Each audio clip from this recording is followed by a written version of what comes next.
Morning friends. कल अपन ने बात की थी कि जो कैपेसिटर है उसको बैटरी के साथ कनेक्ट किया जाता है तो कितना चार्ज फ्लो होता है, कितनी हीट रिलीज होती है। कैपेसिटर को कैपेसिटर के साथ जोड़ लिया। तो आज अपन देखते हैं कि कैपेसिटर को कैपेसिटर के साथ जोड़ते हैं तो कितनी हीट रिलीज होती है, तो उसके बारे में बात करते हैं। मान लो कल वाला एक क्वेश्चन लेते हैं अपन। जैसे एक कैपेसिटर है जिसकी कैपेसिटी है 2 माइक्रोफैराड और इसको अपन 10 वोल्ट की बैटरी के साथ कनेक्ट कर देते हैं। तो 10 वोल्ट की बैटरी से इसको चार्ज किया तो यहाँ चार्ज कितना आ जाना चाहिए 20 और यहाँ -20। और अब दूसरा कैपेसिटर लिया अपन ने। इस दूसरे कैपेसिटर को अपन ने, जिसकी कैपेसिटी है 3, और इसको अपन ने कनेक्ट कर दिया 5 वोल्ट की बैटरी के साथ। तो कितना चार्ज आना चाहिए 15 और इधर -15। क्लियर है? इन दोनों को जोड़ देते हैं। तो अपन ने कल एक शॉर्ट ट्रिक सीखी थी कि फाइनल पोटेंशियल जब तक इन दोनों का सेम नहीं हो जाता तब तक इनमें चार्ज का ट्रांसफर होता रहेगा। तो मान लो कि फाइनल पोटेंशियल V है या VF मान लो, कोई प्रॉब्लम वाली बात नहीं। अगर फाइनल पोटेंशियल V आता है तो इसका चार्ज कितना हो जाना चाहिए CV। तो C कितना 2 और V कितना फाइनल V। तो अपन 2V लिख सकते हैं और यहाँ 3V लिख सकते हैं। क्लियर? तो कल अपन ने देखा कि ये टोटल चार्ज जो है इस टोटल चार्ज के बराबर होगा। तो पहले टोटल चार्ज था 20 + 15 यानी 35 इक्वल्स टू, आप फाइनल पोटेंशियल पे जो चार्ज आया वो आया अपने पास 2V + 3V यानी 5V, यानी V इक्वल्स टू आया अपने पास 7 वोल्ट। क्लियर है? अगर ये V इक्वल्स टू 7 वोल्ट है तो इस कैपेसिटर पे जिसकी कैपेसिटी 2 है और इस कैपेसिटर पे जिसकी कैपेसिटी 3 फैराड या 3 माइक्रोफैराड है, फाइनल पोटेंशियल आया अपने पास 7। क्लियर है? तो फाइनल पोटेंशियल आया अपने पास 7। तो इस पे चार्ज कितना आ जाएगा 14 और इस पे 21, यानी इस पे -14 इस पे -21। कोई प्रॉब्लम वाली बात नहीं है। तो इस पे 14 आया, पहले कितना था इस पे 20, तो कितना गया 6 कूलम, यानी इससे कितना चार्ज फ्लो हुआ 6। कोई प्रॉब्लम वाली बात नहीं। अब अपन बात कर रहे थे हीट की, बात कर रहे थे कि हीट निकालनी अपने को। तो हीट कैसे निकाले? तो क्या ये इसका इनिशियल कंडीशन थी? फिर उसके बाद अपन ने V फाइनल की बात करें तो V फाइनल कितना आया अपने पास 7 वोल्ट। तो ये इसकी फाइनल कंडीशन। तो इसकी इनिशियल एनर्जी की बात करें तो इनिशियल एनर्जी क्या होनी चाहिए सर्किट में? कैपेसिटर की एनर्जी निकालते हैं, फॉर्मूला आपने को पता है, 12 CV² होता है। तो हाफ कैपेसिटी कितनी 2, V 10, V² यानी 100, फिर प्लस, क्योंकि 2 कैपेसिटर है इसमें, तो एक कैपेसिटर की एनर्जी तो ये प्लस दूसरे कैपेसिटर की एनर्जी ये, तो दूसरे कैपेसिटर की एनर्जी होगी हाफ C कितना 3 और V 5, तो 5 का स्क्वायर 25। तो 2 से 2 कैंसिल आउट हो गया, ये आ गया 100 प्लस ये 75 हो गया, 75/2 हो गया 37.5, यानी 137.5। ये आ गई अपने पास इनिशियल एनर्जी। जब फाइनल एनर्जी की बात करें अपन तो E फाइनल आना चाहिए अपने पास इस कैपेसिटर की एनर्जी और इस कैपेसिटर की एनर्जी। तो इस कैपेसिटर की एनर्जी क्या होनी चाहिए हाफ कैपेसिटी C 2, V कितना है V है फाइनल 7, तो ये आ गया 49 प्लस हाफ C और V² यानी 49।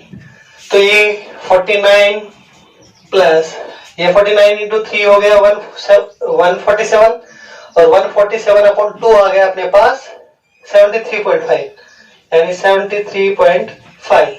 तो ये टोटल हो गया 122.5, यानी फाइनल एनर्जी आई अपने पास 122.5 और इनिशियल एनर्जी थी 137.5।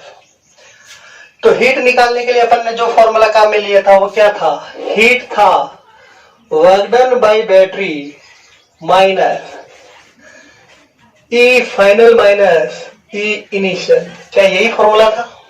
लेकिन इसमें तो बैटरी तो है ही नहीं, बैटरी है ही नहीं, तो वर्क डन बाय बैटरी इसमें यूज नहीं होगा। तो हीट क्या आ गई? हीट आ गई initial energy minus final energy, initial energy minus final energy. तो क्या हीट का फॉर्मूला ये हो गया? इनिशियल एनर्जी कितनी थी अपने पास? 137.5 और फाइनल एनर्जी क्या थी? 122.5। तो हीट आ गई अपने पास 137.5 माइनस 122.5 इक्वल्स टू 15। तो अपने पास कितनी आ गई? हीट 15। क्लियर है? तो ऐसे अपन हीट निकाल सकते हैं। किताबों में खूब सारे फॉर्मूले दिए हुए होते हैं, अगर अपन चाहें तो उन फॉर्मूलों को लिख सकते हैं, अगर नहीं भी चाहे तो ओरली भी अपन जवाब दे सकते हैं। लेकिन फिर भी आपकी आत्म तृप्ति के लिए एक बार फॉर्मूले देख लेते हैं क्या होने चाहिए, देखते हैं।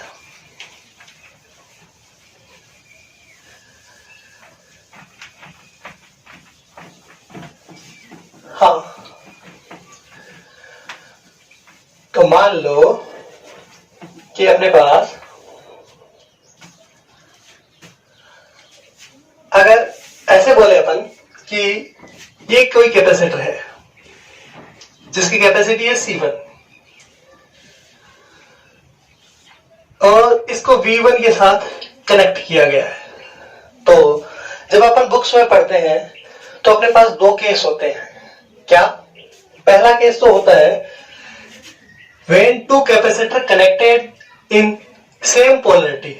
तो when two capacitor connected in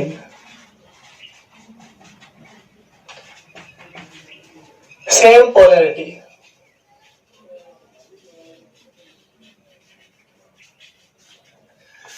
तो सेम पोलैरिटी का मतलब इधर प्लस है तो इसके लिए भी इधर प्लस होना चाहिए, यानी प्लस V2, इधर माइनस, इधर प्लस इधर माइनस। तो सेम पोलैरिटी यानी प्लस प्लस दोनों को एक साथ कनेक्ट कर दिया और माइनस माइनस को दोनों को एक साथ कनेक्ट कर दिया। तो क्या ये दोनों सेम पोलैरिटी में कनेक्टेड है एक दूसरे से? बिल्कुल। तो उसके लिए अपन किताबों में क्या फॉर्मूले पढ़ते हैं वो देखते हैं कि V फाइनल निकालना होता है अपने को। तो V फाइनल का फॉर्मूला अपन पढ़ते हैं C1 V1 plus C2 V2 upon C1 plus C2। Clear है? क्या यही फॉर्मूला तो अपन ने पढ़ा था, लेकिन अपन ने तो ओरली जवाब दिया था। सोच के देखो, C1 V1 plus C2 V2 क्या है? Total charge. तो क्या C1 V1 plus C2 V2 है अपने पास चार्ज, और जब चार्ज ट्रांसफर होने लगा, कनेक्ट किया, तो फाइनल पोटेंशियल जब अपने पास V आ गया, तो फाइनल पोटेंशियल V आने के बाद अपने पास जो CV था चार्ज, वो क्या आया? C1V प्लस C2V, यही आया फाइनल चार्ज।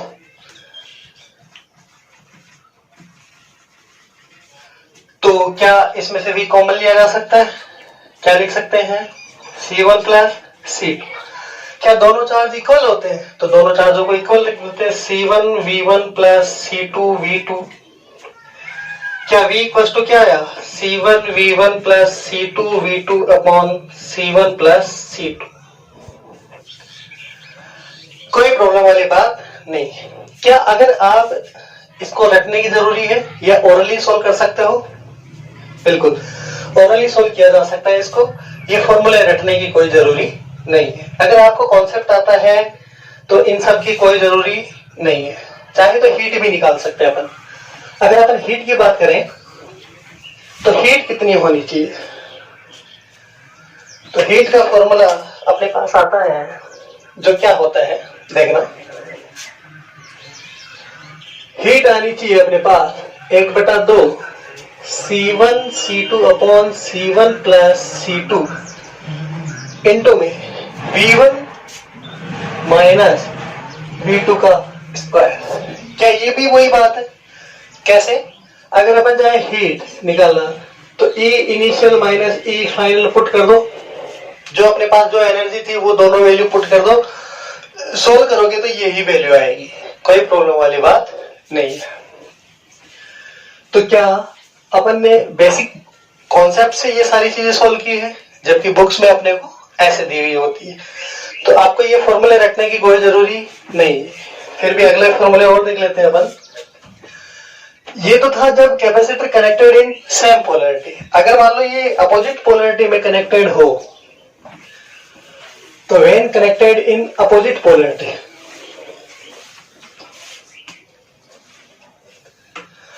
अगर मान लो ये दोनों कैपेसिटर अपोजिट पोलैरिटी का मतलब है अगर यहां प्लस है तो यहां माइनस होना चाहिए, यहां माइनस है तो यहां प्लस होना चाहिए, तब ये किस में हो गया? अपोजिट पोलैरिटी में हो गया। तो अपोजिट पोलैरिटी के लिए यहां पर देखें,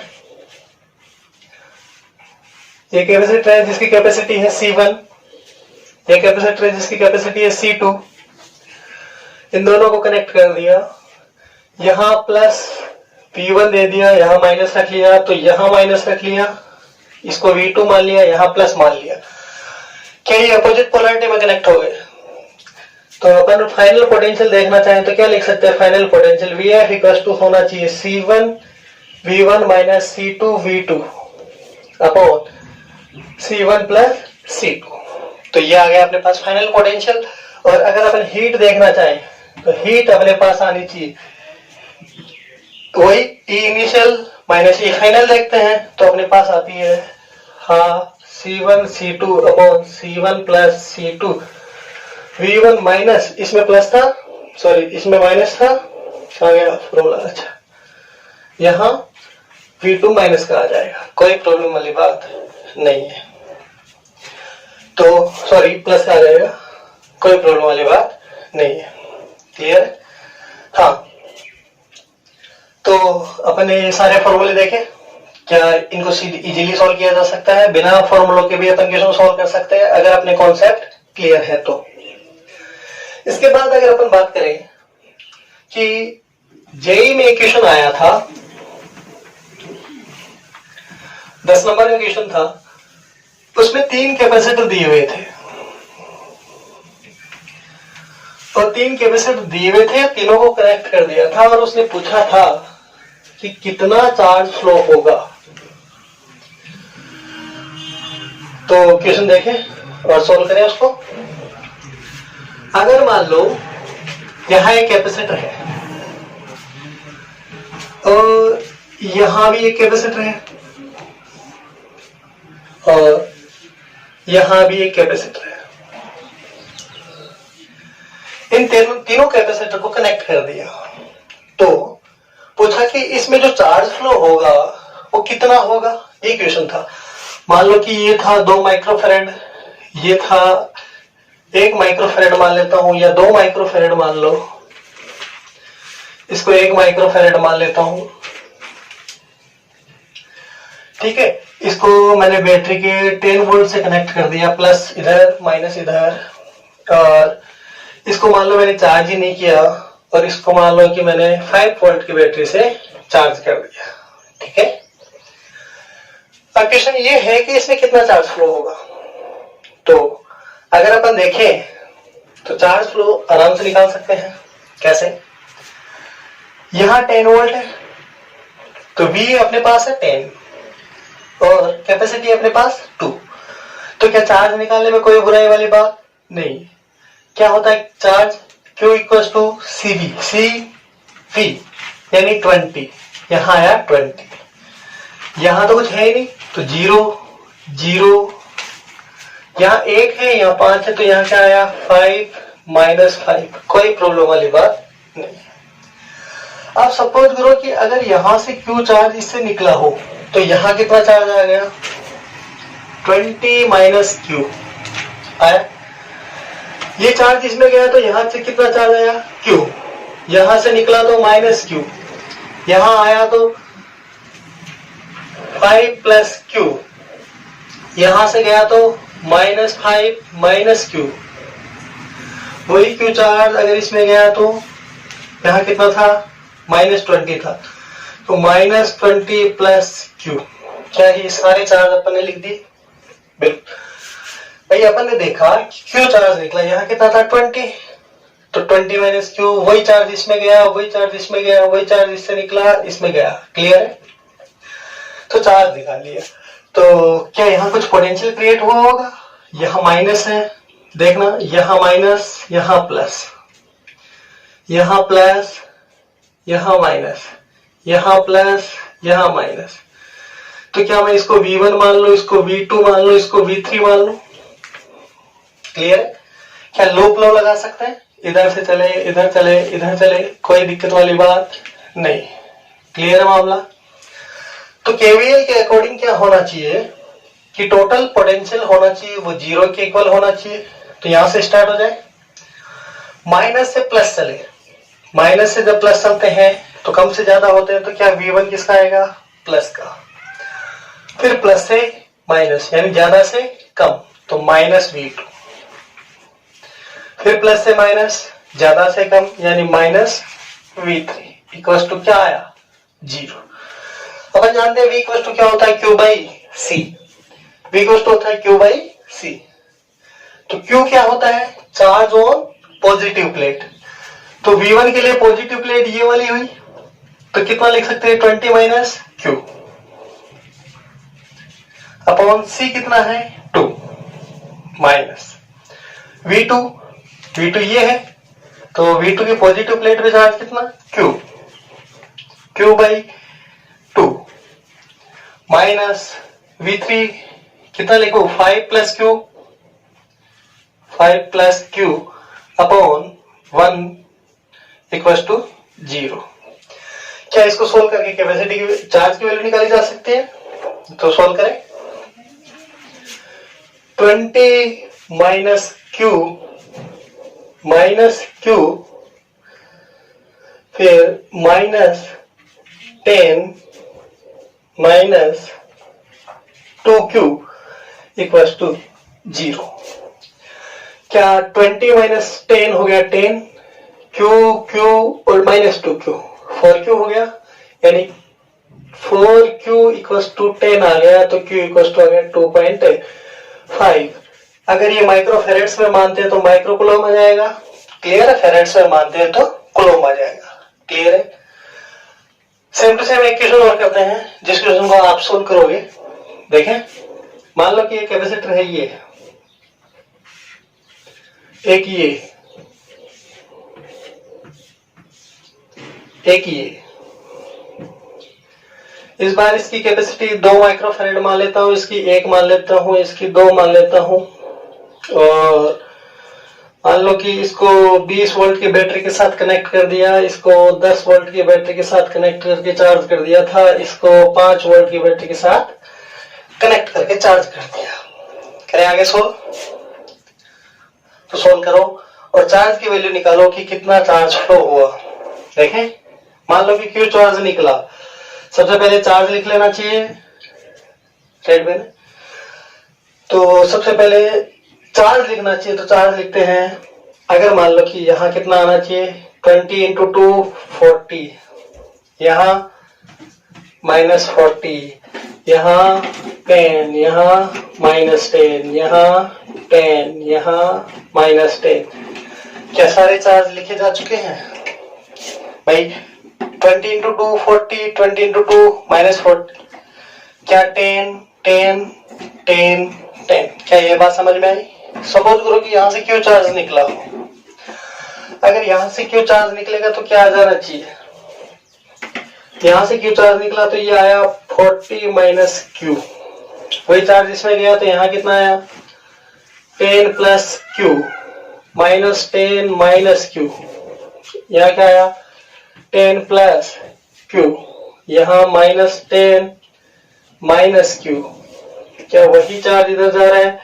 तो माइनस 40 प्लस क्यू, कोई बात नहीं। क्या अगर अपन यहां माइनस, यहां प्लस, क्या यहां प्लस है, यहां माइनस है, क्या यहां प्लस है, क्या यहां माइनस है, क्या इसको V1 मान ले, इसको V2 मान ले, इसको V3 मान ले, कोई बुराई वाली बात नहीं। तो क्या लूप लॉ के अकॉर्डिंग चले तो माइनस से प्लस चले, माइनस से प्लस लेंगे तो प्लस का V1, फिर प्लस से माइनस ले तो माइनस V2, प्लस से minus minus V3 equal to 0। क्या V इक्वल टू वापस लिख सकते हो आप Q बाई C। तो Q कितना, charge on positive plate, positive plate पे कितना चार्ज 40 माइनस Q। तो क्या लिख सकता हूं, यहां लिख दूं, इसको मिटा देता हूं, यहां लिख देता हूं। हाँ, तो Q होता है चार्ज ऑन पॉजिटिव प्लेट। तो V1 देखे कहाँ है, यहाँ है, तो यहाँ इन दोनों में पॉजिटिव प्लेट ये वाली है, पॉजिटिव प्लेट पे चार्ज है 40 माइनस Q। तो क्या लिख सकते हैं 40 minus Q by C, C कितना 2, फिर माइनस V2 कितना, charge on positive plate 10 plus Q by C कितना 1 माइनस, यहां V3, अगर अपन V3 की बात करें तो V3 में charge on positive plate 10 plus Q, तो 10 प्लस Q बाई C कितना 2 इक्वल टू क्या लिख सकते हैं 0। कोई प्रॉब्लम वाली बात नहीं है। तो सोचो इसको सॉल्व करें, Q की वैल्यू निकाल सकते हैं, तो क्या लिख सकता हूं 40 minus Q minus 20 minus 2Q minus 10 plus minus Q equal to 0। क्या देखें 40 माइनस 20 माइनस 10 बच गया 10, तो 10, तो minus Q minus 2Q minus 3Q minus 4Q, तो माइनस 4Q यानी 4Q यानी Q इक्वल टू 2.5। क्या पहले वाले क्वेश्चन का आंसर भी 2.5 था। हाँ, तो इसका मतलब ये ऐसा नहीं है कि हर क्वेश्चन का आंसर 2.5 ही आएगा, ये एक कोइंसिडेंस है, ठीक है। ऐसा मत समझ लेना कि हर क्वेश्चन के आंसर 2.5 ही आएंगे, कोई, ठीक है ना, थोड़ा ध्यान रखना। एक बार एक बच्चे ने मेरे को ऐसे पूछा कि सर ये जो आप प्लस माइनस ले रहे हो, तो ये प्लस माइनस ऐसे ही लेने हैं, ये क्या है, मैं इसको माइनस मान सकता हूं, इसको प्लस मान लूं, तो मैंने कहा मान ले, क्या दिक्कत है, मान लो कि इसको ये माइनस मानता तो इसको प्लस मान लेता। तो अब बताओ ये कहां से कहां चला, प्लस से माइनस, प्लस से माइनस चलते तो क्या लिखते हैं आप माइनस V1 लिखते हैं कि नहीं लिखते, लिख। तो फिर इसको क्या लिखते Q बाई C, Q क्या चार्ज ऑन पॉजिटिव प्लेट, तो अब पॉजिटिव प्लेट ये वाली है, तो इसका चार्ज कितना लिखते हैं माइनस 40 प्लस Q, तो माइनस तो है ही, minus 40 plus Q by C कितना 2, तो क्या ये कितना आया था 40 माइनस Q बाई 2, तो क्या 40 माइनस Q बाई 2 लिख देते, तो यहाँ 40 माइनस Q बाई 2 लिखा, बात तो एक ही है। तो कैसे भी साइन ले लो, कैसे भी ले लो, कोई फर्क पड़ने वाली बात नहीं है। ओके, नेक्स्ट चैप्टर में या नेक्स्ट टॉपिक में अपन मिलेंगे, तब तक के लिए बाय।